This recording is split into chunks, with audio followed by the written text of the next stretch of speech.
Hello, good evening to all of you.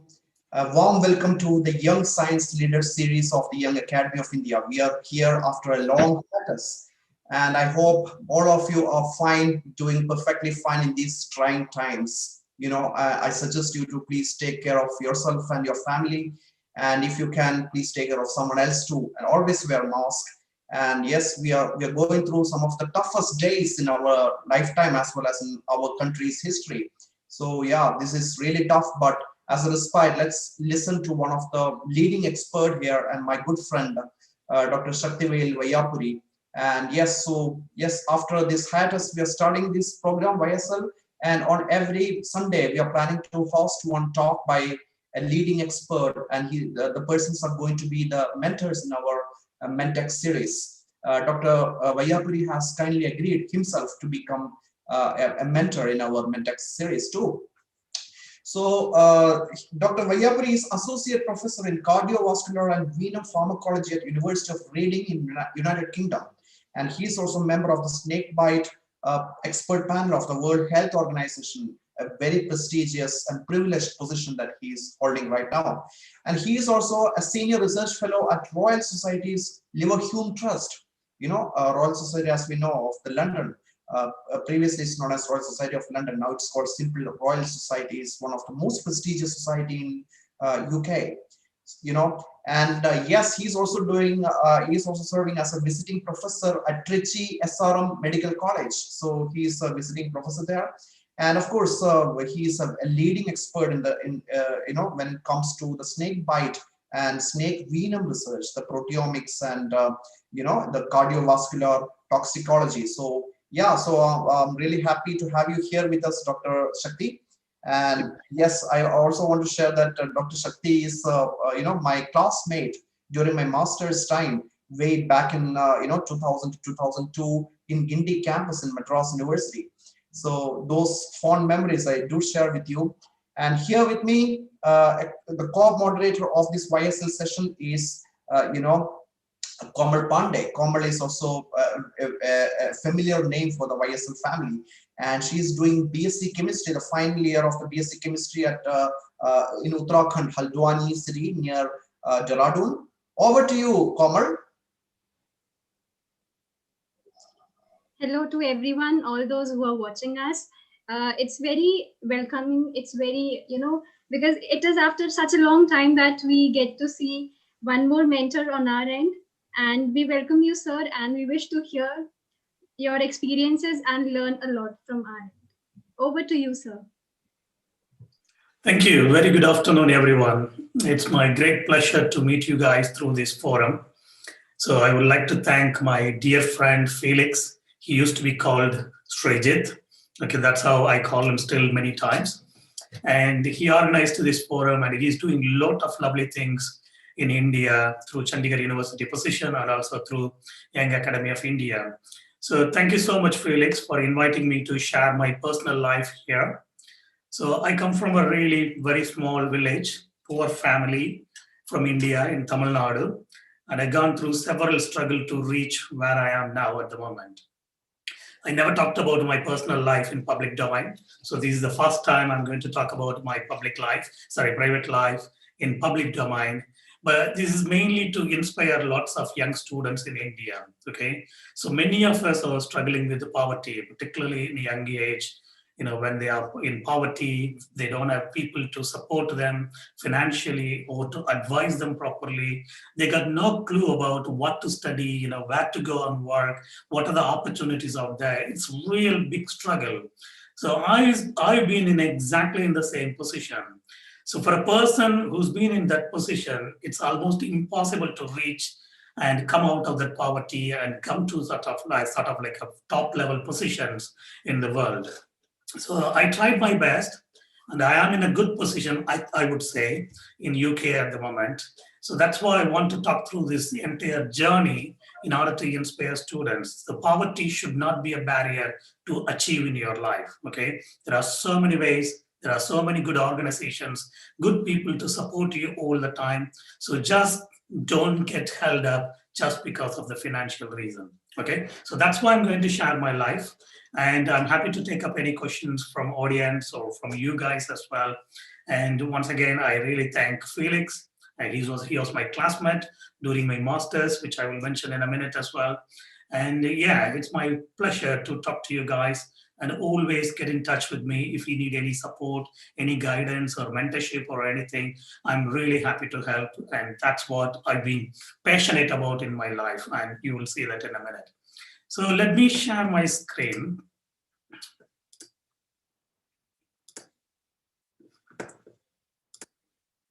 Okay, can you guys see my screen? Yes, perfect. Excellent. Thank you so much. So I wasn't really sure about the title of this talk, so I kept it as a journey to become a leading scientist. But it's not just a simple journey; it's a tough journey, particularly when you don't have money, when you don't have anyone to guide you properly in young age. Okay, after coming to a certain age, it's a different thing. But in a young age, when you don't have anyone to really tell you what to study, what to become in your life, it's really hard. So that's why I put it as a tough journey to become a leading scientist. So I was born in a small village. This is a village. You can see the picture of the village. It's a remote village called Ladduwadi in Salem district of Tamil Nadu. So it's somewhere here in Tamil Nadu, you can see here. So that's where I was born. And I was most of the time, until I reached a sort of primary school stage, I lived in this village together with my grandma. Okay. My grandma was a widow, young widow. She struggled entire career in order to make my mom to get married and my uncle to get married, and she brought me up in the early life as well. So I grew up until 5 years I was together with her, and after that, even during school days, most of the time during vacation, I used to spend life with her. So she gave me sort of a courage and a confidence. As a single person without any support, she was in poverty. She was struggling to earn small amount of money. So I grew up with her. I was watching her, struggling in her life, but still she had an excellent confidence in her life. She showed me how to be confident in life. That's why I showed her picture here. And the other thing is our former chief minister, Jayalalitha, Srijit knows, Felix knows this very well as well. I learned a lot of confidence from her, as a single person struggling in life, how to be confident, particularly in public domain, in public life. I learned a lot of confidence from her. So then most of the time, I grew up in another village called Anayambatti. It's only 15 kilometers away from this village. So here are my parents. My father and mother both were never been to school. At least my mom has been there 3 months to school. My father never been to school. So even I had to teach them how to write their names properly. And this is my house, small hut in our village. And this is where myself and my brothers were grew up throughout our life until sort of my postgraduate. Still we own this house. We have this house as it is, a little bit improved in our village. So this is my early life. That's where I was born and brought up. You can see in a small, poor village. My father used to be a cattle broker. And then for some time, we did a small agriculture work in a leased land, but that completely went in a negative direction. We didn't make any money out of the agriculture, and my father lost most of the money in that life. So it was sort of a very difficult period in the early life. And then this is where I did my primary education. So this was a small government primary school in our own village. That's where I went for a preschool. I was not there. This is the latest photographs because I didn't have any of the photographs on those days. And then this is the school where I did my preschool and then year 1 to year 5. It was a really lovely life in a government school, and we didn't study much in English. English is the one subject I struggled all the way through my life. But unfortunately or fortunately, my life became sort of a complete life in England. So I had to live in England. So I struggled a lot in that school. But after finishing that school, straight away in the nearest town, I started my secondary education. So year 6 to year 12. So I did in this school. So that's in Gangavali. So it's a government boys higher secondary school in Gangavali. So that's where I studied from year 6 all the way up to year 12. So I secured third mark in SSLC there, or the school level, and then first mark in higher secondary. So here I studied science, maths. We call it as a group A. So we studied science, maths. I think in science we studied chemistry, physics, biology. So everything we studied. And then I secured first mark in the school. Again, it's a government school, and I will get first class mark in Tamil and in all the main subjects. Always I will get third mark in English because that's one subject I hated throughout my life. And I struggled really. I mean, there wasn't anyone to teach me properly English. So I struggled all the time. And I secured really good marks there. That's very good. And then after that, life was really difficult because my father couldn't afford to make me to study my higher level educations. I wanted to study medicine, but that was impossible those days. Without money, you can't really reach medicine. Then I wanted to study engineering. That was also not possible because I didn't have even money to buy application to apply for engineering college. It was sort of like a pathetic situation. Then I wanted to study computer science, at least in the arts and science colleges, but the fees was really high for computer science those days. It's back in 1997. So we struggled a lot, and most of the admissions were filling up in all the colleges. And my father couldn't arrange some money to make me to admit in a college. And then finally, sort of like towards the end of July, I joined a college called Tandai Hans Rover College. So that time there wasn't a seat for computer science. Everything was filled up. And then next course I wanted to study was microbiology. But again, in this college, there was no place for microbiology. So finally, I had to study biochemistry. I didn't want to choose biochemistry when I was finishing school because everyone told me biochemistry was a really difficult course. But unfortunately or fortunately, I managed to secure admission only on this course. So this college was around 50 kilometers from my home village. So I used to travel every day to this college. But I tried my best in that college, but initially it was really scary. Everybody was trying to teach everything in English. Everyone was trying to speak in English. I come from a government school. I struggled to study in English. I struggled to speak in English, struggled to learn everything in English. But I managed to try my best. And then within the first semester, I proved myself. I secured first mark in the class. So I secured 80 percentage in the main subjects, in the biochemistry and also in chemistry as allied science. And then after that, I continued to struggle and continued to study quite a lot. I tried my best. In the end, I passed out with the first class with a distinction, which was really remarkable. I passed out with 80 percentage, and then I secured university fifth rank.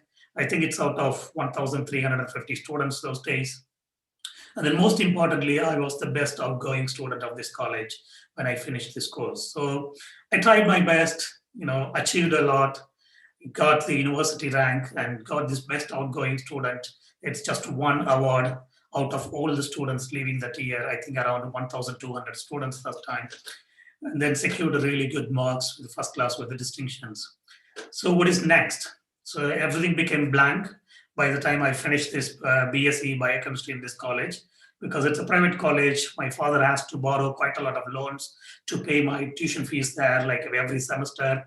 And then every day for transport, because I had to travel every day up and down from my home for this college. So everything became blank. So I didn't know really what to do next.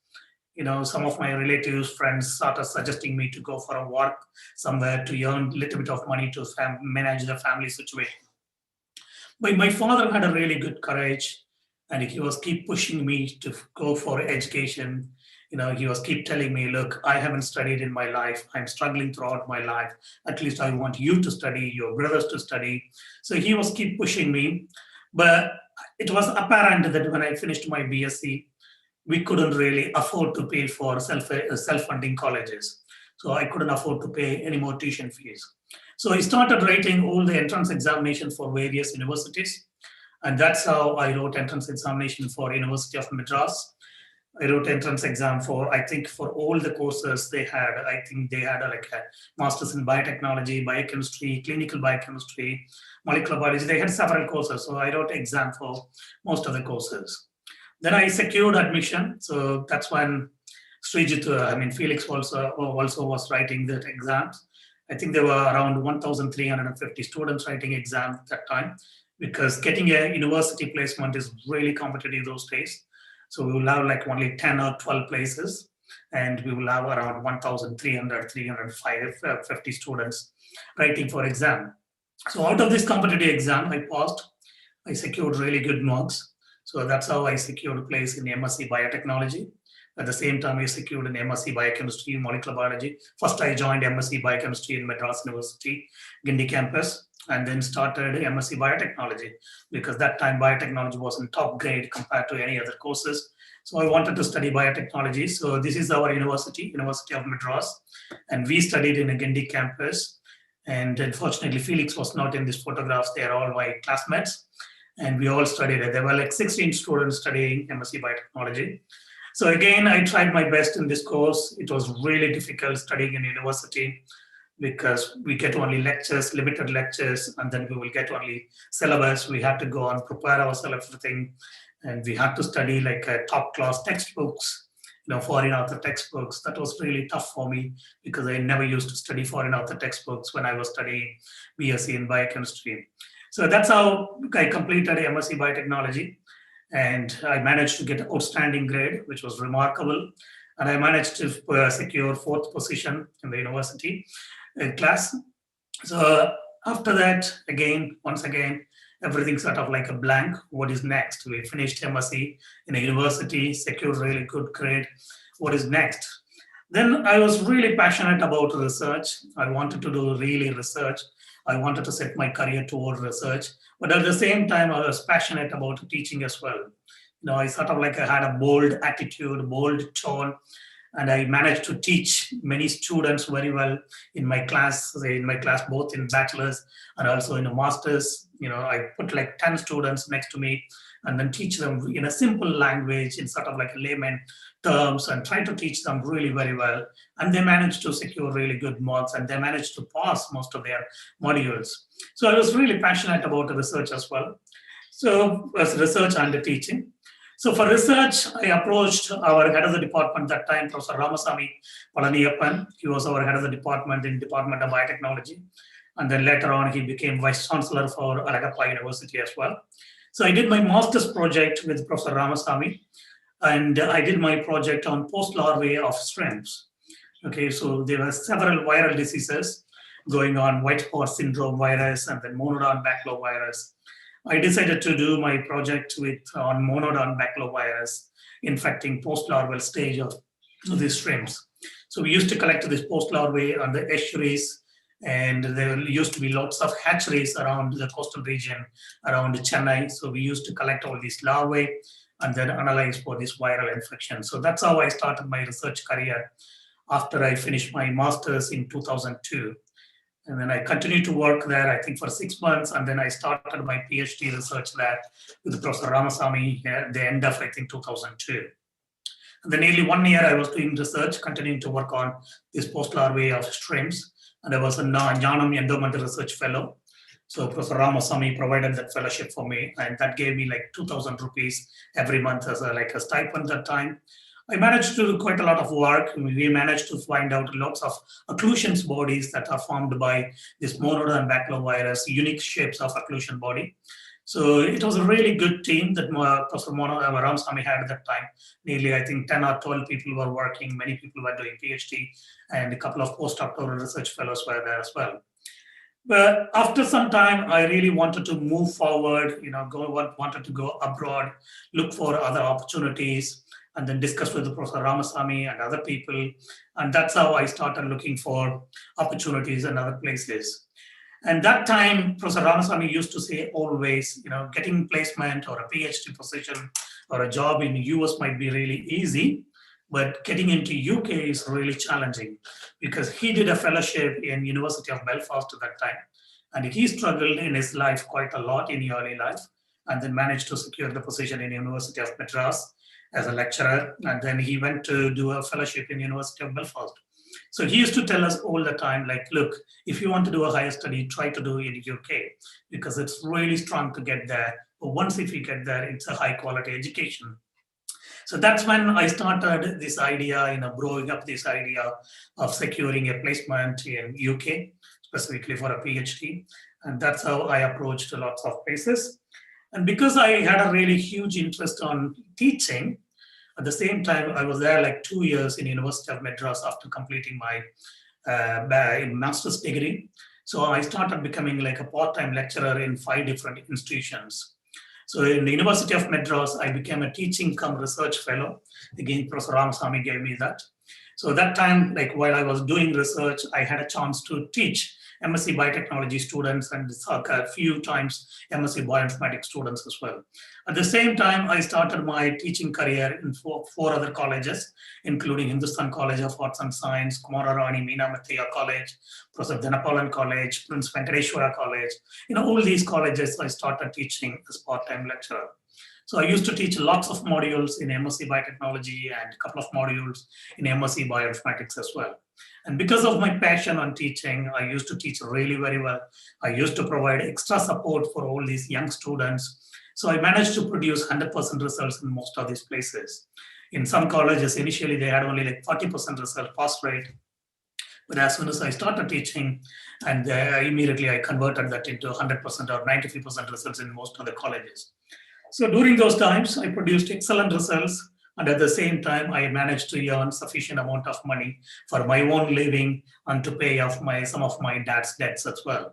So that's how I started that career. But I knew that I can't survive throughout my life like this, doing research on one side and then struggling to do all the part-time lectures. So that's when I decided to come to UK. So started thinking about lots of research ideas. And I had my close friend Padmini. She did my MSc together with me and Felix as well, so in University of Madras. And for her MSc project, she worked on snake venoms in the University of Madras in Department of Applied Biophysics.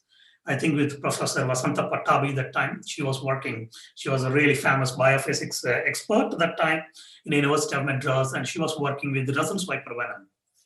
So my friend Padmini did her master project on Russell's viper venom. So she used to use column chromatography to purify proteins from Russell's viper venom and then characterize their functions.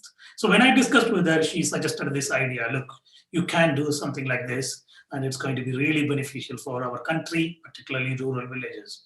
And I had that clearly in my mind. If whatever research I do, that has to benefit India, particularly rural population, because I come from a remote rural village. So that's when I started really researching quite a lot about snake bites, because I've seen lots and lots of snake bite cases in my village. I've seen people dying, including some of my close relatives, died from snake bites for throughout the year. And then when I did the research, we found out for snake bites, we got only one treatment that's called antivenom, and that treatment is nearly 150 years old treatment. There was no improvement for snake bite treatment, and it's sort of like a still primitive in research and also in development. So that's when we decided this idea. So Padmini wrote this research proposal for me on snake bites, and then I started sending that to several universities. And then that time I was in touch with the study overseas in Chennai. They were supporting quite a lot of students to go to abroad, particularly in UK. And that's when I met lots of people from various universities. Particularly, I met Michael McCork. He was an international officer from University of Reading. And he really inspired me to join Reading. He talked about all the pros and cons in Reading. It's a small university. Now it's sort of like a decently big university. So those days, like 17 years back, it was a small university, but it's a really lovely campus. They had a really nice academic staff members. So that's when I applied for this PhD position with Dr. Gail Hutchinson in University of Reading, and I managed to secure a place. But that time, because I was too late, I passed all the deadlines for scholarships. So I couldn't apply for any scholarships. So how can I go to UK? If I don't go, then I will be stuck for another 1 year. So I was really struggling that time. So I had a really good mentorship from Dr. Mercy Valarbati that time. She was doing PhD. She was very, very senior in Professor Ramasamy's group. And she came to Belfast University that time for a fellowship, a British Council fellowship. And she knew the UK system really very well. So he used to support me quite a lot, push me on different directions, guide me quite a lot. So I struggled to get education loan at the beginning. So those days, I think Mr. Chidambaram was the Minister of Finance at that time, and he suggested all the banks to give education loan freely up to like 7.5 lakhs. But you believe it or not, I approached nearly 53 banks for education loan. Because I didn't have any property, I didn't have any collateral to show, none of the bank was ready to give me education loan. I struggled a lot, nearly 3 months to approach so many banks to education loan. And then finally, I went to the State Bank of Mysore in Attur, that's near our home village. It's a small town. I approached there, and the manager there was Mr. Varadaraj. He said, okay, we will apply here, but I can't guarantee anything because the decision has to be made by the regional office in Chennai. So that was another big struggle again. We applied, and I had to borrow the property documents from some of my relatives, my uncles and the nearby areas. And some of my friends started supporting me in that stage as well. And then we pledged their documents and applied for this loan. And then the loan was not sanctioned for nearly a month. And then we were struggling a lot at that time. And then my best friend, Mr. Vaiyapuri, he was also in my village, nearby village. And he used to support quite a lot. He was a politician and he was a member of Congress at that time. And he used to support a lot. Then this application was not approved for my education loan nearly for a month. And I was keep asking the branch, and they said it's gone to regional office in Chennai. They had to approve, we can't do anything. So then another struggle. I had to go through a lot of struggle that time. And then my friend suggested, why don't we meet minister? That time, Minister EVKS Ilangovan was the Minister of Industries. I think he was co-minister of Industries. So we approached several people. Finally, we met him in his house. And then he signed the recommendation letter and he said, look, you need to approve this loan. This student achieved quite a lot in bachelor's and master's. Why you guys are not approving the loan? So he signed the letter. We still have that letter. Then we took the letter, went to the regional office, met the regional manager of State Bank of Mysore, and then immediately they approved the loan for 7.5 lakhs. And that time, my tuition fees was almost 9.5 lakhs. And the bank approved only 7.5 lakhs because we provided collateral only for that amount of money. So what is next? I need another 2.5 lakhs, and then I need a small amount of money for my living here. So again, struggle. That's when lots of friends stepped in, and some of my students from all those colleges stepped in, and everyone started giving me a small amount of money, like 10,000, 5,000, 20,000, like that. And then I managed to pay my full tuition fees, and then I managed to get small amount of fees, and then get flight ticket to come over to UK. So that's how finally, after so many struggles, nearly 6-7 months of struggle, even I got a visa in September, but I managed to come only in December 2004 here in the UK. So I landed here on the 19th of December 2004. I got no idea where I was going to go because the university was closed for Christmas vacation at that time. So all my friends, I approached a few people here and they were all in India on vacation that time. My supervisor was at home because the university was closed, so I couldn't meet anyone.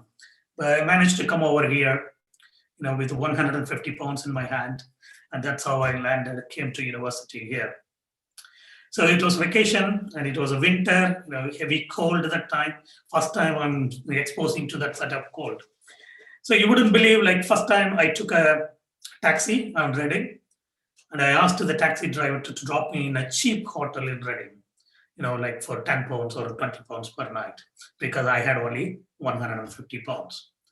And first time the taxi driver, he took me all around the Reading instead of taking me promptly to Travel Lodge. I mentioned the Travel Lodge because in Heathrow Airport, they mentioned the Travel Lodge is the cheapest hotel. So I told him I want to go to Travel Lodge. The Travel Lodge is, I didn't realize it's right next to Reading Station. I could have even walked. But this taxi driver, first time, he's the one I met first time in the UK. He took me all around Reading and charged me nearly 40 pounds taxi fare. Yeah, it was really unfortunate. First time I've been cheated, but I didn't realize that until like after a month, until I found out where Travel Lodge was. But the good thing he did was, he took me to this hotel. It was called Abbey House Hotel. So they gave me a room for, I think, 30 pounds a night. And it's an Indian family managed that hotel, Mr. Arora's family. And they provided me quite a lot of support when I told them about my situation, what I was going to study, all those things. So that's where I started my career, part-time career. So they gave me a part-time job in the hotel. So I used to get like 2 pounds, 3 pounds per hour. So whenever I am in the lab, I will do the work research in the lab. And then the rest of the time I used to work in this hotel. So this is how my life started initiating. Okay, I had to manage my living. They provided free accommodation at the beginning. They used to provide me food as well, and I had to pay the interest for my loan back in India every month. And I had to send a small amount of money for my parents, and my brother was studying there at that time as well. So that's how my life started in this place in Reading, and then my PhD went really very well at Reading. Excuse me, I started in January 10th. I started my PhD specifically on venom research. So she was my supervisor for PhD, Dr. Gail Hutchinson. This is my lab. This is where I did my research, and he was our vice chancellor, Gordon Marshall, that time. So life was extremely difficult for the first 9 months because as a self-funding student, if you go to a foreign country, it's almost impossible to survive. Okay, if you got really backup, if your parents are really good enough, wealthy enough, if they got a really good bank balance, then you can survive. Otherwise, you will struggle. Physically and mentally, it was affecting me all the time. It's going in my mind because I pledged relatives' document in the bank. If I don't earn money, I will struggle. If I don't pay interest, I'll be in big trouble. And I had to survive here, and I can't tell all my struggles to my family. Somehow I had to manage. Nearly 9 months, I struggled lot. After 6 months, I think in June, I got my first part-time job in a chaplaincy at the University of Reading. It's a small chaplaincy. So I became a cleaner for that chaplaincy. So I used to get like £5 per hour there. So every week they will give me like 2-3 hours job. So that's how I started. And then in July, I started becoming like a bar supervisor. And then since then, after that, I managed to survive around £400 a month continuously because the catering supervisor at that time, Nathan Harvey, he understood my situation. So he used to give me lots of time jobs. So I literally used to live on campus. Most of the time I'll be in the lab. Rest of the time I'll be in the cafe or bar and the catering unit, trying to earn some money. So this is how life was going. But that money is not enough to just manage life and pay the interest back. How can I pay next year tuition fees? So that became like a big problem. Psychologically, it was affecting me because if I go back to India without finishing my PhD, I'll be in big trouble. How can I afford to pay 7.5 lakhs and then another 2.5 lakhs, nearly 10 lakh loan I have to pay back? How can I earn money in India and pay back just with the MSc degree? It was becoming really psychological problem for me. But luckily in September 2005, there was a vacancy for a Felix Scholarship. Felix Scholarship is the best scholarship that was provided by a Felix Trust that's based in London. They provided like 4 or 5 scholarships every year for University of Reading, University of Oxford, and SOAS in London. So there was a vacancy suddenly on Felix Scholarship. And immediately the international officer, Michael McCarr, and my supervisor approached Felix Trust and then asked them to transfer this scholarship to me. And then Felix Trust was really kind enough and they really liked the snake venom research I was doing that time. So they said, okay, you are doing a fantastic research. This is going to directly benefit India because they are supportive of India. That's why they were giving this scholarship only for Indian students. So that's when I got this scholarship. So they managed to transfer, I think, scholarship for nearly 2 years, and then they extended for another 6 years, and they provided extra £5,000 for my research as well. So that's when most of my worries completely changed other way around. Okay, after 9 months, everything started changing in September. At the same time, I managed to get another part-time job. It was called warden assistant in university halls accommodations. So I managed to get a free accommodation with that job. So I had a free accommodation, I had a part-time job on campus, plus this scholarship. So my life started shining in September 2005. So first time I went to India in December, 8th December, I went over there in 2005. That time I borrowed some loans here in the UK. I saved some money. Again, that loan came from Michael McCarr. He became a really good friend. And then I cleared all my debts in the first year itself. I cleared the loan. I cleared the private loan I borrowed. So whole 10 lakhs I completed. So that's how the life started changing. After that, I didn't have to worry too much about money because I was getting enough amount of money to manage my life. My tuition fees will be paid. I'm getting scholarship. I got a part-time job. I got free accommodation. So I did really very well in my PhD. I used to work like 20 hours in the lab or a part-time job. I managed to do quite a lot of work in this snake venom work. So initially I started as a bioinformatics project. After that, I managed to do lots of lab work as well with Professor John Gibbons. And we used to collaborate with Professor Rao Garrison in Liverpool School of Tropical Medicine. They had a dedicated serpentarium. So that's how I started all this work. First time we established venom research in Reading. Nobody did venom research in Reading before. First time I did it, to create an interdisciplinary collaborative team and then managed to achieve quite a lot. So successfully, I managed to publish 4 papers after I submitted my thesis. During my PhD, I couldn't publish all the papers because there were some experiments pending here and there. So my life story in 2007 was published as a nice article in University of Reading Alumni Magazine. So they explained the entire life, how you struggled, how you achieve, the finance should not be a barrier.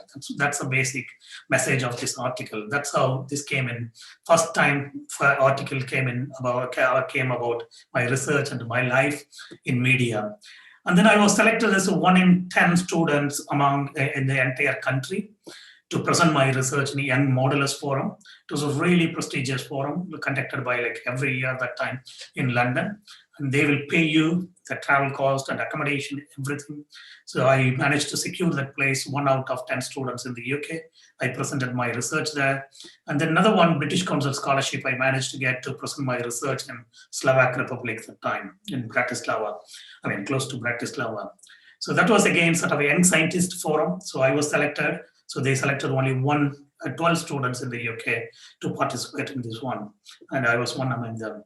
So this is how life was going. So there was a successful PhD, managed to do quite a lot of stuff. The research reached quite a lot of media quickly, and the Evening Post published an article about me. And the whole university knew about the snake venom research, because wherever you talk about snake bites or snake venom, it's always fascinating. People get attracted towards this, and then you can really collaborate with more people.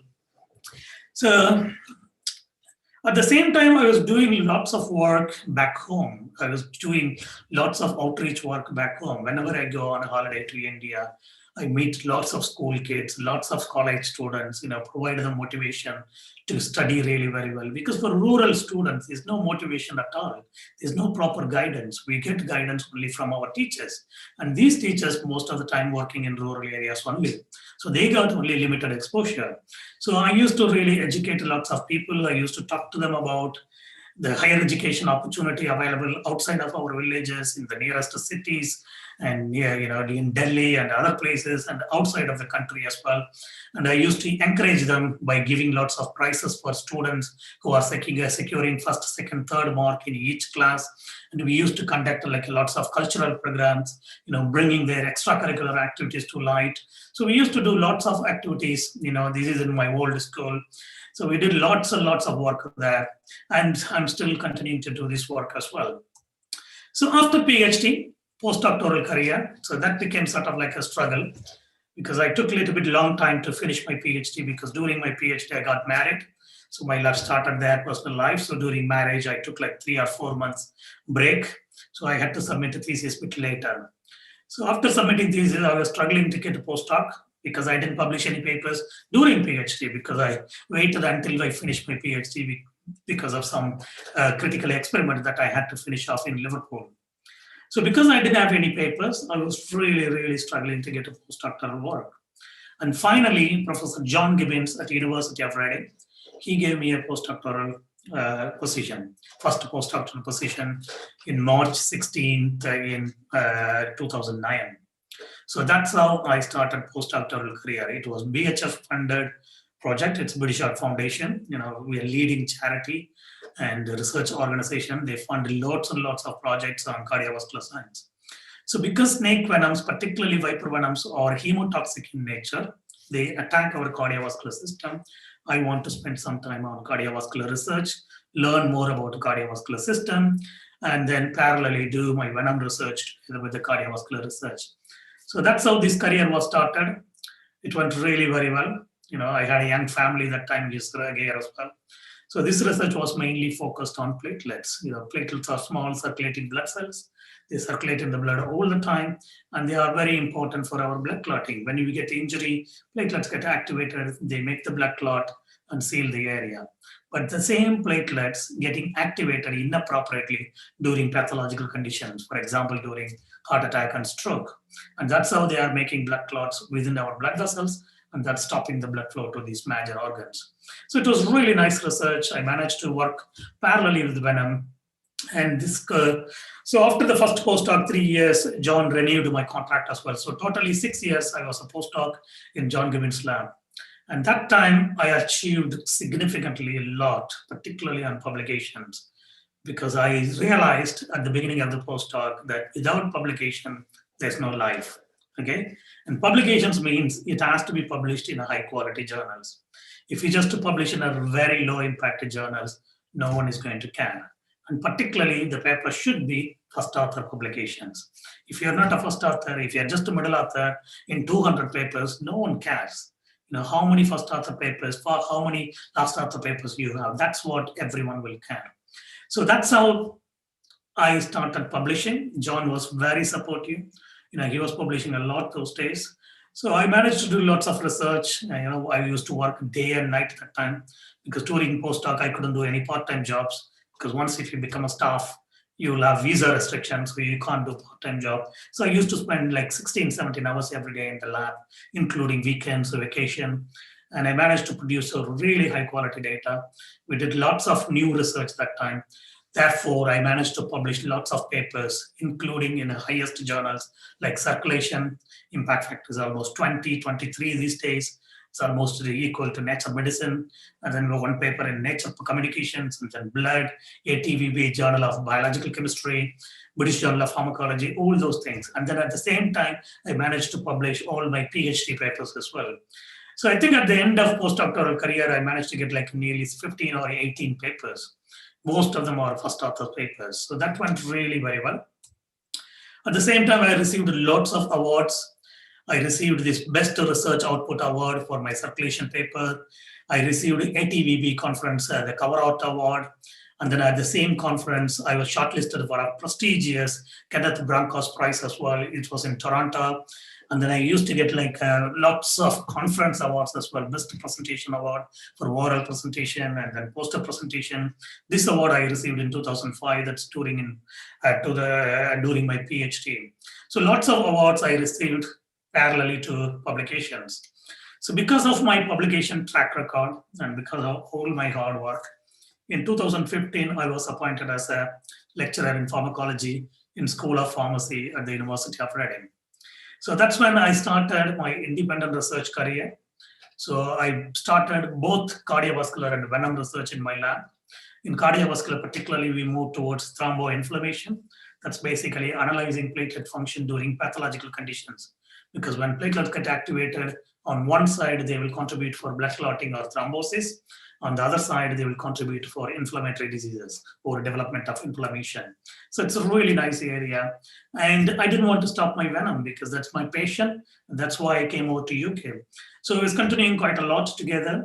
So within 18 months, I established a massive research group here. And yeah, I had like 11 PhD students, 2 postdoctoral assistants, and 2 technicians. So we did lots and lots of outreach activities as well, both in India and UK. So we used to continue everything. So within like a year, when I started teaching, I became I received a Research Inspired Teaching Excellence Award. My students absolutely loved my teaching. So they nominated me for this award with the student union because this award is provided by the student union. Only students can nominate. So the nomination has to be absolutely brilliant to get this award. So within 3 months after teaching, I received this award. That was really exceptional boost for me to push towards teaching. And then research-wise, we used to publish lots of work. Several PhD students finished, and then outreach work was continuing. I was giving lots of guest lectures in India, in Malaysia. We had a campus in Malaysia. And then we used to host lots of school students in the UK and teach them about cardiovascular science and venom science as well. So it became quite a lot, lots of outreach. Many people are reaching about our research, our career, our development, achievements. So the first 3 years went really very well. So I started in 2015 March, and then 2018 August I was promoted to associate professor. So within 3 years, getting promotion into associate professor is extremely difficult. And because I achieved quite a lot, Reading recognized all my achievements, and then I put through my case, and luckily they passed through the case. So I became an associate professor in cardiovascular and venom pharmacology in 2018. Since then, I published quite a lot of papers. In the last 3 years, we published more than 25 papers. Totally, we got over 50 papers at the moment. And then I did a really good impact case study on snake bites. Okay, snake bite is a really big area. The lack of awareness is a really big problem in augmenting snakebite-induced deaths and disability. My main goal is to reduce snakebite-induced deaths and disabilities in India. So that's why we launched a massive campaign in Tamil Nadu in 2018. End of 2018, we launched a snakebite public awareness campaign. So I traveled quite a lot together with a big team with lots of collaborators in India and also in the UK. And we received a small amount of funding support from the university because they loved this work. They wanted to support this work. So with lots of collaboration, we achieved quite a lot. Within like 1.5 years, we reached to over 250,000 people directly in schools, colleges, and hospitals, police stations, everywhere. And also in the evenings, we will go to rural villages and educate the people about snake bites. So that work really went very well. And we also ran conferences for rural healthcare professionals. So we are still doing lots of work around snake bite awareness, education, and management in Tamil Nadu. So that became like an impact case study that was submitted to Research Excellence Framework in the UK. And last 3 years, it's been going really very well. And I was appointed as a visiting professor in Trichy SRM Medical College. Now I'm a visiting faculty in Chandigarh University, in Chandigarh at the moment. And also I became a visiting professor since January in a university called Al-Ain University in Iraq. So we are continuing to do lots of things and lots of grants coming in, lots of awards coming in, lots of students receiving awards as well. Both my project students in MPharm and MSc and BSc, they are receiving lots of awards. My PhD students receiving lots of awards and continuing to be nominated for a Teaching Excellence Award every year. And then we created a massive research impact because that's, end of the day, is really important. It doesn't matter what you are doing in the lab. It has to reach the people in the ground. If it doesn't reach the ground, if people don't understand the impact of your work and the values of your work, it's really difficult. Why would you do research if it's not going to benefit the public, members of public? So we did lots of work. As I mentioned about the snakebite public awareness work. We ran a poster competition in lots of schools. We asked the students to draw some posters to visually illustrate how you would disseminate these activities or disseminate this knowledge for their family members or friends. So this poster competition went very well. Lots of kids observed our messages and drawn all these posters. I was a winner for this research engagement and a teaching award as well. So that went really very well. And I was shortlisted again for last year. I was shortlisted for the same award. And we changed the clinical practice for several clinicians. So these people were not treating snake bites before, but after our constant support and after our conference, they started teaching snake bites in few hospitals, and they are sending appreciating emails all the time. And most importantly, we increased the knowledge of snake bites among members of public significantly. Okay, so we measured the knowledge before our activities, after our activities, immediately after our activities, and 1 year after our activities as well. And we shown that there's a significant increase in knowledge about snake bites after our activities. And most of these people still remember that knowledge and the key aspects of this awareness even after 1 year. And in one hospital, we monitored this treatment seeking behavior. Previously, people used to come to hospital over 2 days. When snakebite victims are not seeking treatment promptly, it can get aggravated. The complications will become really huge, and then they will die before reaching the hospital or after reaching the hospital, or they will lose their limbs, becoming permanently disabled. So it's a big problem. So people need to come to hospital as quickly as possible. So here you can see our activities significantly increased to people reaching the hospital within 4 hours. So that was a remarkable achievement. So we changed lots of people's treatment-seeking behavior. Instead of practicing any inappropriate first aids, instead of going to traditional healers, we managed to get these people into hospital as quickly as possible. So now we are continuing to working with lots of NGOs, lots of snake rescuers, and working together with the government of Tamil Nadu as well. We are about to form a consortium for snake bites in Tamil Nadu. We are continuing to do lots of work. Mainly, we want to reduce snake bite-induced deaths and disabilities first in Tamil Nadu. Then we can use the same model across India and in other parts of the world as well. So that work is still keep going on. And then media, so the media support was huge in the last 15 years for me. So I mentioned the first article was published in a University of Reading alumni magazine in 2006. So that was the very first article and started my career in media. And in 2007, there was a nice article published in a daily newspaper in the UK. It was called the Reading Post at that time. They published a really nice article. So after that, media articles went out of the roof. It went everywhere. So I got articles in Times of India, I think 4 or 5 times. There was one article in New York Times with our collaborator in California. And then lots of other articles like, Hindu and Times of India, lots and lots of Tamil media, and the Federal, that's also English media. And there's a nice article published last year in Telegraph as well about our snakebite research. So everything went really very well. Overall, I think we published over 200 articles about snake bites and my research career, my personal life in media. So last year, we started publishing lots of articles about COVID-19 and its link with the blood groups. So I wrote an article in The Conversation, and that was picked up by lots of media. And since then, it went really very well. And that was reaching BBC, CNN, Huffington Post, everywhere. Throughout the world, that also received quite a lot of attention in media. And based on that, we initiated a new collaboration with the Tikar University in Iraq, and we started doing COVID research since then. And we published a paper in F1000 Research on COVID, the link between COVID-19 and blood groups. So that went really very well. So through these articles, we also formed lots of new research teams, research collaborations, particularly in India and in the other countries like Kenya, US, Australia, everywhere. So at the moment, we have collaborators probably throughout the world and lots of collaborations going on in India. It's not just for snakebite awareness. We are also trying to include snakebites in education for school kids and also in life science students and medical and paramedical students. So at the end of the day, that's what I really want. The research impact should reach the people. If everyone knows about snake bites, they won't die from snake bites. Snake bites, we can't eradicate, but we can mitigate their death and disabilities induced by snake bites. So that's about my academic career, quite a lot. So struggled a lot, but I'm achieving a lot and still it's ongoing, still it's keep going.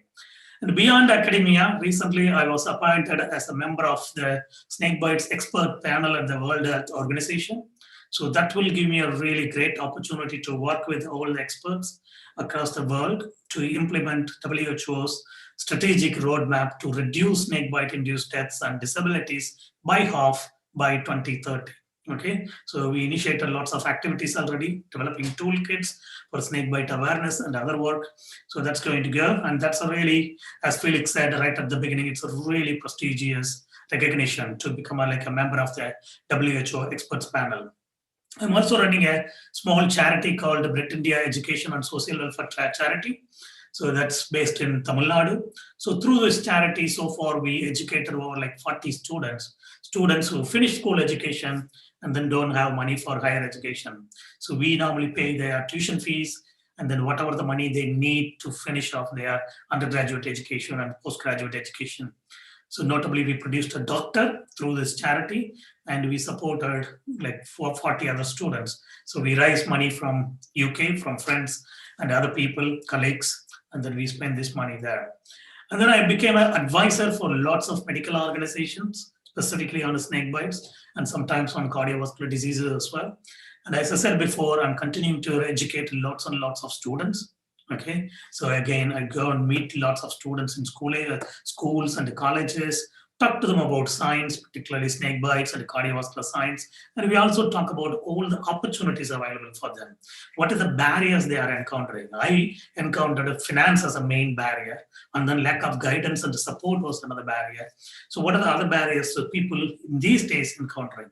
And then trying to motivate. And lots of students got my mobile number, still text me, and they got my email. They still used to email me. So, you always support them, always guide them as much as possible. And then the snakebite public awareness work is keep going on. You can see Tamil Nadu map. We achieved more than we reached over 150 locations in this place. And most importantly, last year I had a great opportunity to meet a royal family member. So I met the Earl of Essex, Your Royal Highness, the Earl of Essex. He is Prince Edward from Buckingham Palace. I managed to demonstrate and articulate our venom research to him. He came over to Reading. So this is going on, and the awareness work will continue. My academic success is going to continue. So I think I articulated you guys on how you can come out of your poverty, how education can turn somebody's life completely upside down, and how you can seek support from various people. Just don't stand in a place where you are standing. Okay, you can always get support from lots and lots of people. Only thing, you need to go and ask them. If you don't ask, if you don't knock the doors, nothing is going to open, nothing is going to come to you. Okay, so don't think that because you don't have money, you can't study. Education is the only way to change your life and your next generations. Okay, you could have been born as a poor child. Okay, that's not your fault, that's your parents' fault. But if you die as a poor man, or if you die as an illiterate man, if you die as a man without any achievement, that's everything is your fault. Okay, you need to decide what you want in your life. You need to decide what you want to become in your life. Set your goal, keep going. Strugglings will be there always. Okay, don't expect everything to be gifted in your plate. You have to struggle. Only when you struggle, the achievement will be flowering. The achievements will be glorious. You can be proud of yourself. Okay, if you're achieving everything with the help of your parents or relatives or friends, they are giving you money, they are giving you everything for free, everything gifted, then that nothing is going to be glorious for you.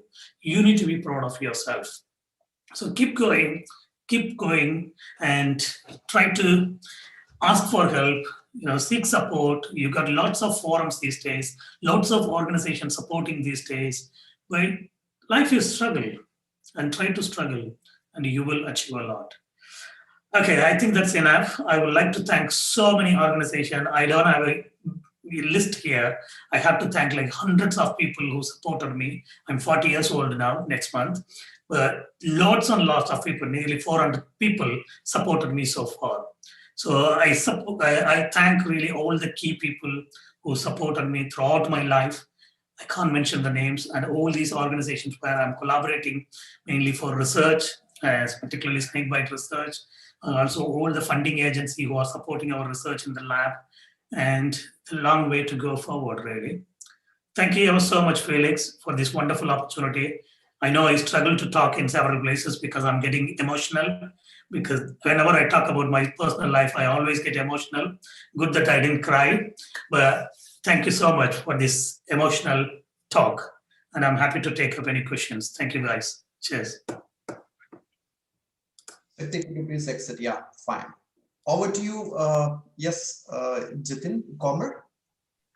Sir, it was indeed a treat to the ears, and trust me, it was wonderful. And it is a great opportunity that we get to listen to you after such a long time. There are a few lines that I would like to quote. A butterfly has only 14 days to live. Still, it flies joyfully, capturing many hearts.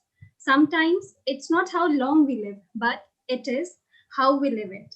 Each moment in life is precious. Use it to glorify. Be a channel of joy, be a blessing to others. And so did you through your journey. It was amazing, it was commendable, and the amount of dedication you put into your work is truly commendable, and it's amazing. There are many questions. Thank you so much. Questions? Yeah, we will come to the questions in a short while, and hats off to you, Shakti. It is amazing, really amazing. And yeah, it's a wonderful journey that I still I mean, you haven't changed a single bit, Shakti. The days that we spend in Ginty campus, even now you're utterly down to earth. There is absolutely no ego in your talk, and I'm really happy. I mean, we share a lot of things too. For example, your childhood days, you were in a government school in Tamil medium. In my case, I was in a government school in Malayalam medium. And yeah, but most probably, I mean, looking at the way that you portray, and as I know you very well, maybe I haven't gone through the kind of struggles that you went through in your life. You're really a real fighter, I would say.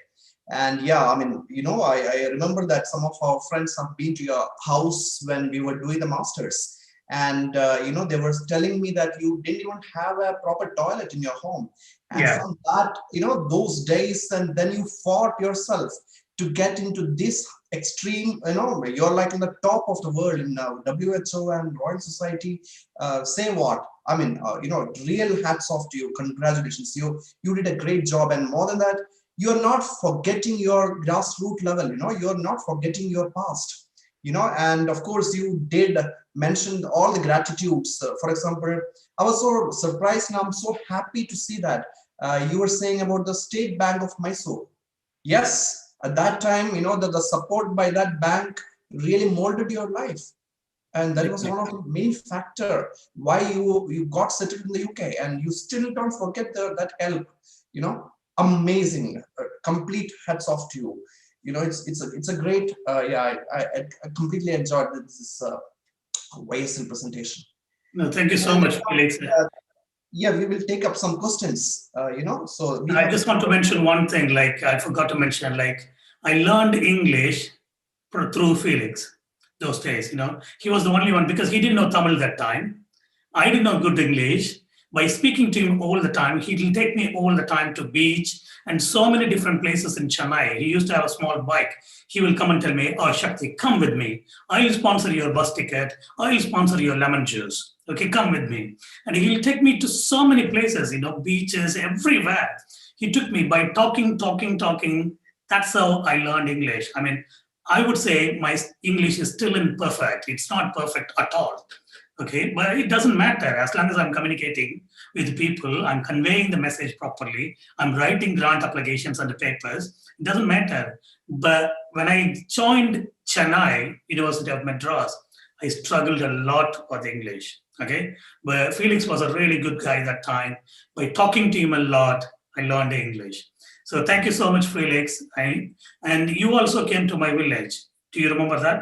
Yes, Okay, three yes. of you came over, and that's when we were trying to stay in our hut, but there was no place, so we went to sleep in our uncle's house, and then toilet in another house because we didn't have a toilet. It's a really tough life. Yeah, it's all changing now, but those days it's a really tough life. So that's why I'm telling you, all the young students, don't get stuck in one stage because you don't know where to go. You set your goal, just keep traveling. That's the most important thing. And yes, so I also want to emphasize on the social commitment side of your research.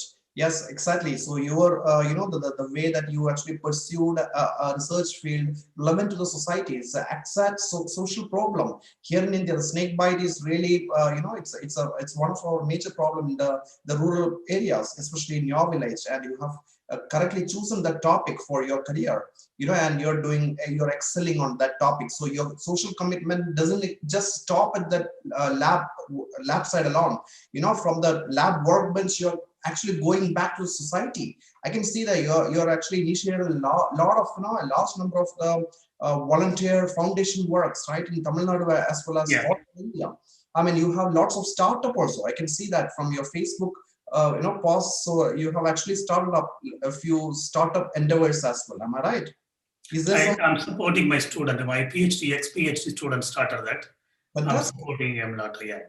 Very good, very good. Yeah, I mean, yeah, you're doing a lot of works, and also your outreach. Of course, you are also into the outreach activities and outreach talks, especially in the Tamil medium, to Yes. inspire the next generation. And that is, of course, this talk as well relate to the YSL. Definitely gonna inspire a large number of the youngsters of the country. Thank you. Yes, so I will hand over the stage for the moment to to our co-moderator here, Komal. You can pick up one of the questions from the audience. Sure, sir. Sir, there is a person, Rahul. He likes to. He has this question there that he's saying he qualified CSIR GRF, and he's asking how to apply for PhD outside. So Over to he's you. qualified. He's already qualified for a CSIR. Yes, CSIR GRF. Okay, that's the one thing. Like I don't know whether Srijit remember. I mean, Felix remembers. So we applied for that exam. I didn't pass, and many of my classmates passed, and that's why I was applying for PhD in IASE in Bangalore. Do you remember Felix? Yeah, Yeah, we yeah, went over there. I passed through first round of interview in cellular and developmental biology. I think in CCMB or something. It's a department. In biochemistry, I didn't pass through. Biophysics, I didn't pass through. So in this one, I passed through first round of interview, and I was really curious that I'm going to pass through the second one, so I will get a PhD in IASA. But I failed, so that's a failure there. And then after that, I tried a few other places. I didn't get a PhD in India. That's when I went back to University of Madras. But again, I will come to your question in a minute. Sorry. So I'm just trying to mention because I couldn't cover everything there. So that time I was really disappointed. I didn't get a really admission in IASE. Everything was good. Everything was for good. So if you don't get something, you shouldn't get stuck there. You need to realize that something good or better waiting for you ahead of you. So you have to keep travel. Okay, that's how I travel. And if I did my PhD in IASE, I don't know how I would have been now. It would have been a fantastic PhD in IASE with a really good supervisor. And I'll be similar to Felix, in an Indian academic institution, achieving the same thing. Now I'm sitting in the UK in a different institution. Everything is same, but the opportunities are always there. That's what I'm trying to say. Yes, for applying UK or other countries, it's really easy these days. The main thing is scholarship. Okay, particularly in UK, getting a scholarship is almost impossible because there are only limited scholarships. If you look at US got lots of funding for PhD programs because usually PhD program is like 5 to 8 years in the US. They have lots of fundings, particularly in state universities. And whenever they recruit a new staff member, they will give lots of startup money. In UK, we don't get any startup money. I started with £5,000. My career, when I was appointed as a lecturer, I started literally with £5,000. Now we are playing with millions. That's a different thing. Okay, that's why in UK, only if you get this limited scholarship, you can apply. Otherwise, no good. So in Reading and Oxford, we got this Felix scholarship. They used to give 4 or 5 scholarships in the past, but now they are giving only one for PhD. That's really, really struggle. So for one place in Reading, we get 300 applications every year. Okay, it's really 1 in 300 going to get it. So always it's better to go to like findaphd.com. It's a really good website these days. Even we are advertising all our PhD opportunities there. Most of them will be self-funded, but they do publish lots of funded PhD positions as well. Okay, you need to develop a really good CV. And if you are doing a master, make sure you do a really good master's work, project work, and try to publish something. Okay, publications is extremely important always. Before your PhD, after your PhD, even after your postdoctoral career, publication is really important. So try to publish something. And whenever you do a research, always think in the publication context. How can you set this as a paper? What sort of elements you need to cover? Who can support you for this project? How much support you can get from your supervisor? You need to think from early on. Okay, by the time you finish your BSc, you need to be very clear about what you want to do in your life. Okay, in abroad for PhDs, just a BSc qualification is enough. You don't need a master's at all. You can just apply for PhD just with a bachelor qualification, as long as you got really good mark. Again, mark is another important thing because when you apply for a job or a PhD, only your CV is going to speak. If you don't have a really good marks, if you don't have first class or distinction, you're not going to get anything. So for this question specifically, findaphd.com is a really good start place. They advertise PhD opportunities throughout the world, and you can find very easily. If you're looking for a job specifically in the UK, you can go for jobs.ac.uk. And then you can go to individual universities as well. British Council is maintaining a massive database. I used to go to British Council together with Felix that time. And we used to go through lots of books and go through opportunities. They got big database. And in all the big cities in India, we have British Council. So try to utilize that. It's not just to study in the UK. They do provide lots of opportunities and guidance, support to study in other countries as well, like US, Canada. So yeah, findaphd.com is a good place. Yeah, I can just add on a few more points here. So I can see that another guy called Sharon D'Souza, guy or girl, is asking quite similar question here, going abroad for the PhD. So especially in the UK perspective, Commonwealth is giving a lot of scholarship, Commonwealth in the UK. And also if you want to go to the Cambridge, Cambridge Nehru Scholarship is a, and as per my understanding, the Commonwealth didn't call anything, even the National Minority Scholarship is also there. If you are from minority student, you can apply for this National Minority Scholarship for overseas scholarship, for going abroad anywhere. But I think that for the last 1 or 2 years, they didn't even release anything as per my understanding. I'm not sure. Maybe it's because of COVID-19 situation.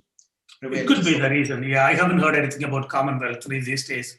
But again, you need to understand in a country with 1.45 billion people, these scholarships are extremely, extremely competitive. Commonwealth, if you get a Commonwealth scholarship, you are a superstar. Okay, only if you are a superstar, you will get Commonwealth scholarship. There used to be Manmohan Singh scholarship for UK, and they stopped, I think now. There used to be Tata scholarship, Tata Memorial scholarship to study in the UK and other countries. I think they got recently introduced some sort of like an inspiring scholarship to study abroad as well. I'm not sure about that one. So there are a few opportunities available within the country, but you need to understand if you want to study a PhD in UK, it's going to cost 1.5 crore rupees. Okay, it's not an easy thing. The tuition fees itself is going to be around 25 lakhs per year, plus your living, your accommodation, and then your bench fees for research. So it's almost 1.5 crore rupees we are talking about. So there are only limited scholarships, and you have to literally fight to get the scholarship. And in order to fight, you need to have a strength in your CV. You need to have exceptionally high marks, exceptionally high achievements. So yeah, search for all these things. I think the good place is British Council to start with, because they maintain a really comprehensive database, and that can be helpful for anyone. Yes, yes, I agree with that. The British Council. I used to remember those days that we used to go to the British Council library in Chennai. If you're from Chennai, yes, it has got a fantastic library, the British Council library over there, and also in the Delhi as well as in Bombay. They have a great library over there, and they still maintain, their searchable database. You can search online as well. They're doing a great job. And yes, so so we in the YAI as well, Young Academy of India also, we have several, the alumni of the Commonwealth Scholarship. So basically they, after Commonwealth after getting a use of that, they're rock star. Yes, exactly. After a PhD, they're coming back here and trying to find a postdoc here. They're struggling. You see, that is a reality. Many of the PhDs in the UK also, they're really trying to find, trying to get back home. And looking at those circumstances, that you got a position, permanent, a tenured position in the reading, and also you got a faster promotion. I think that you really deserve it, given the kind of struggles that you went through during your early childhood. I can just read out one more comment here. Sindhu Manoj. I just want to add one thing down there just before I forget. Yes. So if students want to go back from abroad to India, so they got this Welcome Trust and the DBT partnership these days. It's been going on nearly 7-8 years now. I think they provided lots of fellowships based on your career. If you go immediately after PhD, they provide one scholarship, fellowship. It's for 5 years and it's renewable. And then after postdoc, if you want to go, there's another fellowship. And then after academic position, if you want to go up, there's another fellowship as well. So that's one option. So people can go to Welcome Trust website and find out that it's also available in DBT website as well. That's a really fantastic one. They pay you really good salary. They will provide you research scholarship. They will provide you some money to shift your home from abroad to India as well. So you can look into that opportunity as well. Yeah, that option I would like to add three more fellowship. I'm the alumni of the DST Inspire Faculty Award. So DST Inspire also allows you, like if you're from abroad, if you want to come back home, they will give you the first salary of the IIT assistant professor level. So it is approximately 1.35 lakh rupees. That is your starting salary, in India. That is not a bad option at all, given the low cost of living here in India. So yes, DST Inspire is a very prestigious fellowship program. Plus Ramananda Swami and Raman Yes. two are also very good options if you want to come back home, in India and try to find a position here. Yeah. So Sindhu Manoj is saying, it's just a comment. Hats off to your great Dr. Sakthivel. I think it has a lot of message for the young aspirants. When the going gets tough, only the tough gets going. That is her comment. Yes. Thank you. Cheers. And I can see that there are two comments here. As Ankit is asking that, it's hard to manage in your case, sir. I still don't understand, when we all are getting Western education in our country, then why do we have to go to the Western country for the study? Well, Ankit, going abroad for the study, I share the same thing with Sakthivel. We both did a PhD abroad. So it is not that a PhD from India can compare with the PhD from abroad. You see, the quality matters, and the kind of funding matters, everything matters. And Kriti Gupta is asking quite similar question. Why did you choose to settle in abroad rather than in India? Everything is personal. So over to you. So would you like to comment? I will come to that last question in a bit of time. So we can do research in India. There's no doubt about that. Okay? I started my research in India. Okay. There's several things you guys need to understand, and because you're all youngsters, you are the future leaders. So when I was studying, we struggled a lot. Okay. The relationship between the supervisors and students should be excellent. It has to be a covalent bond. Okay. If that's not a covalent bond, if it's only a non-covalent bond, then you will struggle. Okay. The research should always go forward. Okay. For that, they need to recruit more high quality people. Okay. So that's not happening at the moment. So when we were studying, we thought in 20 years time, India will be blooming, literally, because we are all studying very well. Lots and lots of people are studying very well. They're getting really first class with the distinction. They're going abroad to do PhD, come back and do lots of work here. Change the country. That's what we expected. But because of the political situation and other reasons, it's sort of going other way around. Still, there are quite a lot of people trying to achieve, definitely. I know so many people in India struggle to do high quality research. I got a friend in Banaras Indian University, Professor Deb Dyer. He's publishing all the time in Blood and the ACS journal. He's doing fantastic research, but it's not easy. Okay, the internal politics in some institution is horrible. Sometimes, if somebody wants to do a really high quality research, the other people don't let them to do it.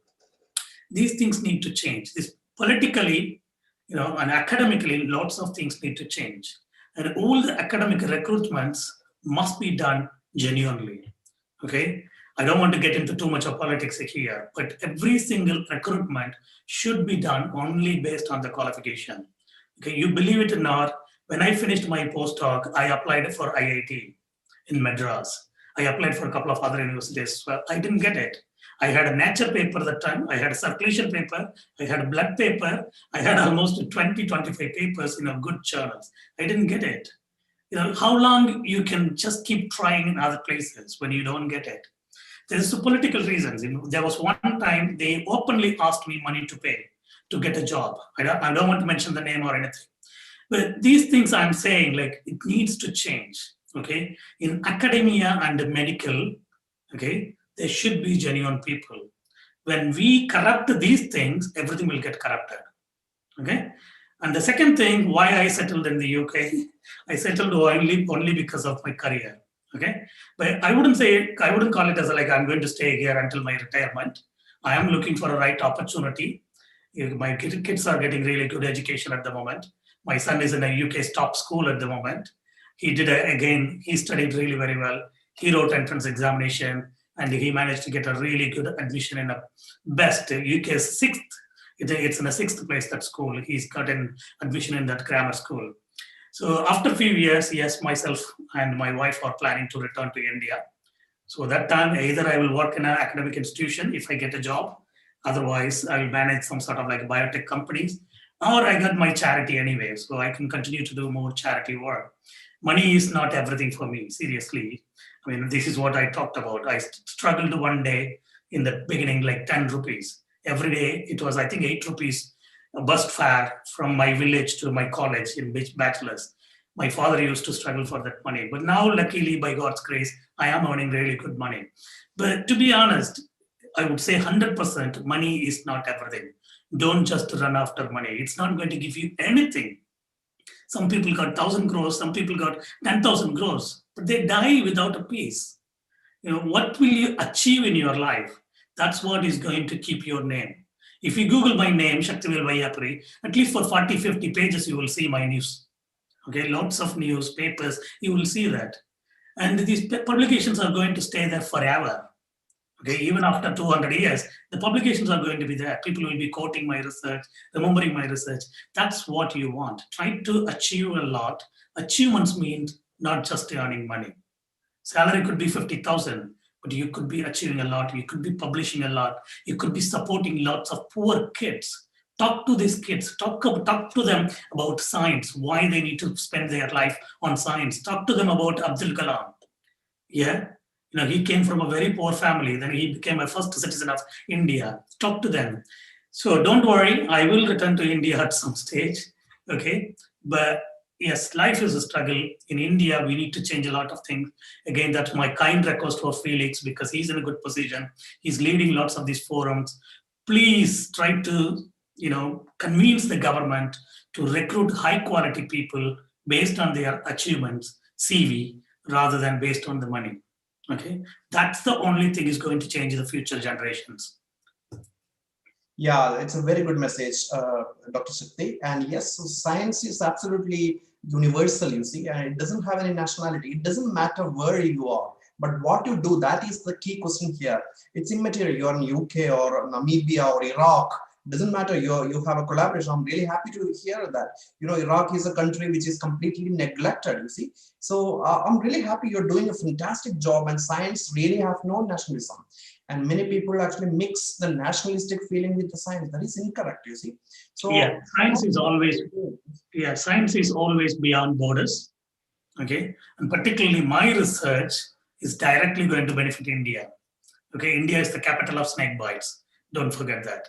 And in UK, we don't have any venomous snakes. And nobody will die from snakes here. We got only one snake that's been proven to be fatal only for children. The last bite was in 1970s. So my research is specifically going to benefit India. And yes, we have another, very interesting Indian settled in the UK, Venki Ramakrishnan, Venkitraman Ramakrishnan. Exactly. And somebody, I just read it, somewhere that somebody asked him, why did you go abroad for the PhD? Then what did he reply? He did his MSc from the MS University in Baroda. And after that, he applied for the PhD in Indian Institute of Science. And IISc didn't select him. Then he applied in the US. Then, of course, he settled the Cambridge and won the Nobel Prize and became exactly of the Royal Society, isn't it? Exactly. I mean, many people are like that. Venki is one very good example in the UK. FRS, getting FRS is almost impossible these days. And he's FRS, Nobel laureate. And yeah, that's the answer he gave in an interview. So there are so many people. I'm not going to say I'm one example of that, but there are so many people. Again, reiterating the point, science beyond the border. If I received my PhD position in IISc in 2002, I won't be sitting here. I will be in India somewhere. Okay. And then if I received my assistant professor position in IIT Madras in 2015, I won't be sitting here either now. So there are several things, but at the end of the day, it doesn't matter. If I take a plane now, in 10 hours, I will be in India. Okay, so I don't think it's a matter, as Felix said. Yeah, the internationalism of the science, Shakti, you are also a good friend of my mom in the Facebook. I can see that. My mother is a great example I always quote, because she is living because of the pacemaker. And the pacemaker is invented by Winston Greatback. He's a scientist from the US. And because of the US invention that my mom is living her entire life, I'm inducted to that scientist from the US. So where is the nationalism? There's no place for nationalism for the science. Covishield vaccine, who invented? Yes. From University of Oxford. and it's benefiting the entire world, including India. Over to So farmers. Would you like to say a few concluding words? Yes, sir. Sir, I was happy to see that you take things in a very optimistic way, because there are many people who get stuck and who decide to give up. But this is that moment that defines you at that very moment when you choose to stay on track and move on. So this is something that I would like to say as the key message from your talk. And this is something I think I would like to inculcate in my personal life as well. And it's been great to have you here with us. And thank you so much, sir. Over to you, sir. thank you so much. Yeah, Yeah, thanks a lot to Shakti. It is amazing to spend this 1.5 hours. I think it's post lunch over there in the UK. I don't know the time. yes, Maybe yes. 5.5 hours. It's a half one. Yeah. Did you have I'm your good. lunch yet? No, not yet. I'm going to have Yeah. now. It's 1:30. Yeah, Again, excellent. yeah. I really enjoyed it. No, you're actually speaking completely down to earth, and that that spirit is what I completely like about you. You're still the old Shakti that I know for a long time. Amazing. I really enjoyed this talk with you, Shakti. Thanks a lot for Well, being part thank you of it. so much. Thank you so much for this opportunity. As I said, the first time, this is an emotional talk I had to give. So I hope you all enjoyed. But as I said in my title, it's a tough journey. But if you go through the tough journey, you will achieve a lot. Okay. If you are in a poverty, don't think about the poverty. Just approach right people. Come out of the poverty. Education is the only thing going to change your life, your fate, and your next generation. Okay. Don't just rely on money. If your parents got really good money, utilize that for education. Utilize their support and get a good education in good place. Try your best. We are not going to kill ourselves to study, but try your best. When the time comes, you try everything what you need to do. Okay, in a recent article in British Art Foundation, I mentioned the sky is the only limit. And Comer mentioned clearly about butterfly. Try to fly as high as possible.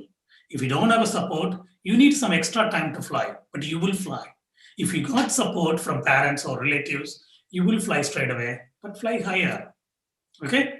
So thank you so much. I absolutely enjoyed, and I gave my email ID as well. Or if you need my contact details, just to Google my name, you will find details. Get me in touch if you need any support, and I'm also available in Facebook. Always, if you need any support, either to study or motivation or guidance, anything, feel free to get back to me, and I'm happy to support. And yeah, whenever I'm in India, I'm happy to meet lots of people because I travel quite a lot in India. So I meet lots of people, and I'm happy to meet you guys as well. My best wishes, study very well. I don't know what you are studying. You could be studying BSc or MSc, PhD, but always remember, try your best. Sky is the limit. Just keep flying. Thank you so much, guys. Cheers. Yeah, thanks, Shakti. And yes, you here with inducted as a fellow of our Young Academy of India. So I hope that you can contribute your time and inspire the young generation. And yes, so, as a fellow, so many people are now applying for the Mentex program. So I would like to share this, this one announcement of this Mentex. So Mentex spring call is open now. All the viewers, you may please apply for this Mentex call in case you haven't applied. It has been recently featured in India Biosciences. I have written about this Mentex, the India's biggest idea matchmaking platform. It's basically the mentor-mentee idea exchange. It's a virtual internship for 2 months, and at the end of the successful completion, you will be inducted as associates of the Young Academy of India. And no money is completely free, and it's completely open, virtual, and transdisciplinary. And in case you would like to work on snake venom related thing, I can put you in touch with Professor Shakti. So, and also I'm looking for a mentor call as well. We have mentor call of this Mentex. So mentor call means that this is basically for the mentors. If you have PhD degree or if you are an established professional, even school teachers with interesting background, if you would like to mentor a few mentees, then you are welcome to apply for it. And if you are selected for this YSL program, then I will induct you as the fellow of this Young Academy of India. So please apply both of these. The deadline is 30th April. Only 1 week left for this, only 5 days left. So please apply. This is the site bit.ly/Mentex mentor. right? And also in the Central University of Punjab, we are organizing a quiz competition plus poster and idea hunt, the COVID-19 quiz. It is on 8:45 a.m. on 27th April. So today is a deadline for the application for poster and idea hunt. And yes, we have cash prizes. So please do apply for the quiz competition. The topics are prevention of COVID-19, SARS-CoV-2 biology, epidemiology, immunology, vaccine, and treatments. So don't forget to apply for it. The link is bit.ly/DOI COVID. Bit.ly/DOI COVID. Please do apply. Today is the deadline. Thanks for watching and enjoy the rest of the day. Thank you all the panelists, and please take care of yourself, and if you can, please take care of someone else too. Always wear mask and do the physical distancing, observe the physical distancing. Thanks a lot. Enjoy the day. Thank you, guys. Take care.